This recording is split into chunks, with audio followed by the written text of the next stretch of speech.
Hi friends, బాగున్నారా? నేను కూడా చాలా చాలా బాగున్నాను. ఈరోజు వీడియో వచ్చేసి పిల్లల స్కూల్లో ఏదో పార్టీ జరిగిందంట. ఇక్కడ చూస్తున్నారు కదా ఫ్రెండ్స్, ఇక్కడ ఈ పిల్లలందరూ భవిత స్కూల్ పిల్లలే. ఇందులో పిల్లలు మాటలు రాని వాళ్ళే. మా అబ్బాయి కూడా మాటలు రావు. భవిత స్కూల్లో స్పీచ్ థెరపీ చెప్తారు మేడము, సారు. చాలా అంటే చాలా బాగా చెప్తారు. చాలా బాగా నచ్చింది ఫ్రెండ్స్. బాగా పిల్లలకి అర్థమయ్యేటట్టు చెప్తారు.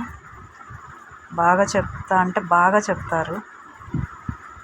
దేవుడిచ్చిన లోపాన్ని ఈ స్కూల్కి వెళ్తే ఆ లోపం అనేది లేకుండా ఉంటుంది ఫ్రెండ్స్.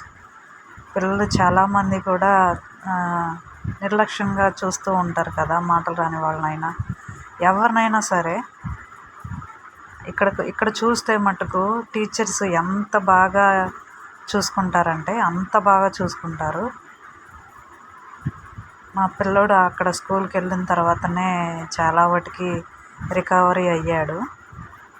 చదువులో కూడా, రాయడంలో కూడా. మా ఊరు నుంచి నందిగామ వెళ్ళి ఒక్కడే వస్తాడు ఫ్రెండ్స్. నాకు భలే ఆశ్చర్యం వేసిద్ది. ఈ రోజుల్లో తెలివి జ్ఞానం ఉన్నవాళ్ళే ఎక్కడో చోటకడ మిస్టేక్ జరుగుతూ ఉంటుంది. కానీ దేవుడు నా బిడ్డకి ఎంతో జ్ఞానాన్ని ఇచ్చిండు. అయినప్పటికీ బాగా జ్ఞానంగా ఇల్లు వస్తానంటే చాలా గ్రేట్. స్కూల్లో పిల్లలు కూడా చాలా బాగుంటారు. చూస్తున్నారు కదా ఫ్రెండ్స్, ఇక్కడున్న ప్రతి పిల్లలు కూడా ఏదో లోపం ఉన్న పిల్లలే. అయినా కానీ మనకి ఇలా ఉన్నారా అని అనిపిస్తూ ఉంటుంది మనకి.